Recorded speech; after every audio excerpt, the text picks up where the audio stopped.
Hello everyone and long time no see. So before tayo pumunta sa ating video, I just want to say Happy New Year and I hope this year magkatotoo na yung mga wishes nyo, yung mga hopes nyo, and whatever desires of your heart. So for today's video, I just want to share to you guys yung nakuha ko sa World of Fun na mga items. Actually, pinopost ko to sa TikTok ko. You can follow me on my TikTok accounts. Yes. Marami siya, guys. Kasi may pang gaming, may pang TikTok shop, and may personal video. So, pare guys, i-promote. So, yun na nga, guys. Kasi may nakita akong mixer dun sa World of Fun. Around 16,000 tickets ata yun. Maganda yung brand. I mean, it's well-known. Pero, nagkaroon ako ng fund, so I bought my own mixer na. Kaya sabi ko, I will stop na kasi masasayang naman. Anong gagawin ko doon sa isang mixer, diba? That's why, itong ano lang.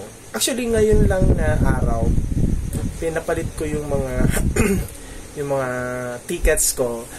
It almost 3,300 plus siya, and I got some, for me, awesome items na talagang kinasaya ko.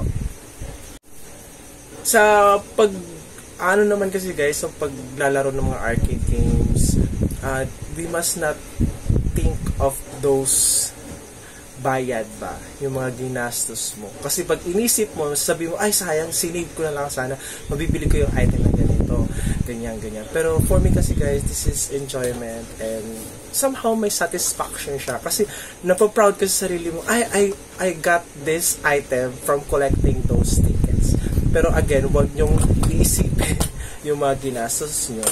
Unless, ako naman kasi pag naglalaro ko nito, yung sobra lang na pera. Hindi ako naglalaro sa World of Fun pag alam kong tight budget, sakto lang yung pera ko, or sakto lang yung allowance ko. So, hindi ako naglalaro.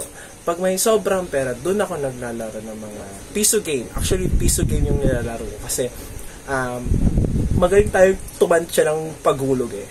Timing lang talaga guys sa paghulog ng mga coins. And choose kayo ng mga yung coin pusher. Maghanap kayo ng maganda yung labas. I mean yung yung labas ng ticket, kasi meron na konti lang nilalabas nila. Meron naman madami. So you just need to observe, and ako titignan ko talaga, sabi ko maganda ba yung bigayan dito ng ticket, parang gano'n. So yun na nga, nakaipon tayo ng 3,000 plus, and I want to share these items. Daming so the first item, siguro sa lowest muna na nakuha ko, I got candies, kasi yun na lang yung naging sobra. So may 8 candies ako na napalit. Then second one is yung ponytail. Ayan, ponytail.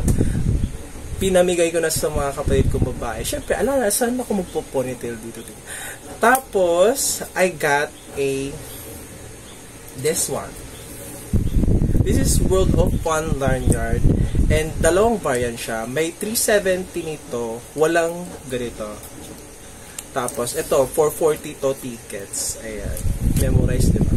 440 tickets, and I'm so ganda, diba? I'm not promoting World of Fun guys ha. I'm just playing there, and I just want to share to you guys these items na mga nakuha. Third is the car. Ayan, binigay ko yun sa pamangkin ko. It is a Hot Wheels. So, sabi ko, wow, Hot Wheels siya. And nagustuhan naman. And the third item is this. Ayan. This is like laundry bag. Kasi guys, chinek ko, sabi ko, ba't ganito yung zipper? Nakaharang yung bitbitan. So, doon ko na isip na hindi siya literally tote bag, but a laundry bag.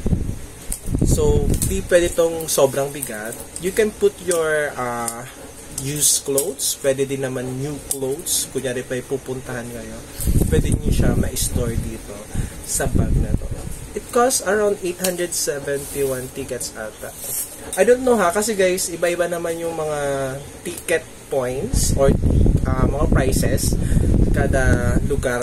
Kasi kami, I'm from Legazpi, and dito ako naglalaro sa World of Fun Legazpi. And of course, my main prize is this one. Ito. This is so cute na cars. Ayan. Kutsara, tinidor. Ayan. Sayang kasi meron dun Hello Kitty. Wala namang problema sa akin. Kaso nga lang, sabi ko, it's too girly. Sabi ko, wala bang ibang color? Kahit malang red. Talagang pink lahat siya. So, wala. I choose this one. I choose this. Ang cute niya kasi, ano siya? Disney Pixar. So, parang sabi ko, parang legit naman. Then, mabigat yung item. That's why I'm very satisfied. It's almost 1,049 lang na tickets. Then, I got this cutlery set. Diba? English. Cutlery set. So, yun lang guys. I just want to share this to you.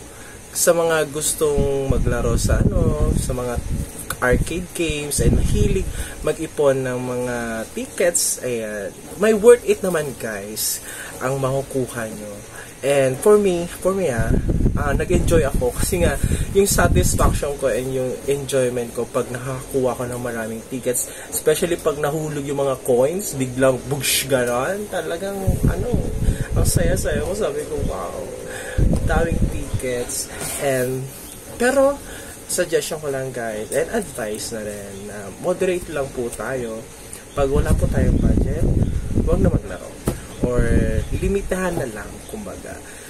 So again, thank you for watching and I hope you enjoyed this video. And syempre, magpo-post pa ako ng mga videos like artworks and some tutorials. I just need some time kasi guys, nag-take ako ng bookkeeping sa TESDA. Yes guys, bookkeeping. And if you want to apply for TESDA, you can ano ba yan?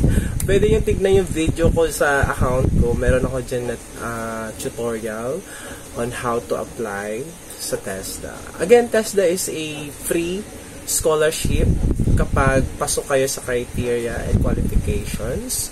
Pero I suggest those senior high school, go. Mag-apply kayo guys kasi it can also be sabihin natin boost sa sa resume, gano'n. It's a boost. Parang pang-advantage nyo. So again, thank you, bye-bye, and again, Happy New Year. Stay safe, stay healthy, and be positive. Bye!